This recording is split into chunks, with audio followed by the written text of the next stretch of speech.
Els pretencs i pretenques un any més s'han sumat a la campanya solidària Mulla't per l'esclerosi múltiple, una jornada que s'ha celebrat als equipaments del Sagnier, Estruc i Fondo d'en Peixo, formant part de les 600 piscines catalanes que hi participen. L'objectiu és donar visibilitat a aquesta malaltia crònica del sistema nerviós central que afecta 9.000 persones a Catalunya. Enguany ha comptat amb l'especial col·laboració del Club Natació Prat i l'amfitriona Maria José Quero, que pateix la malaltia. La iniciativa consisteix en que ens va venir una miqueta per la incorporació de la Maria José,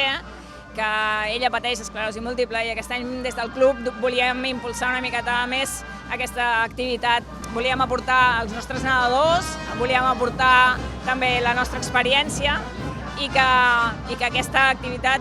ajudés a la promoció i a la recaptació de fons per l'estudi de l'esclerosi.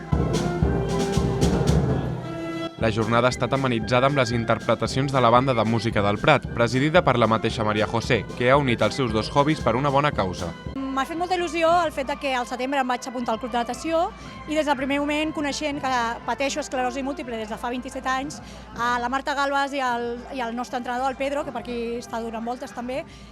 van decidir d'implicar-se més obertament i més directament en el Mulla't d'aquest any de l'esclerosi múltiple. I al ser jo la presidenta de la banda de música del Prat, ho vaig començar també a la meva banda i van dir «Ei, doncs anem a tocar allà».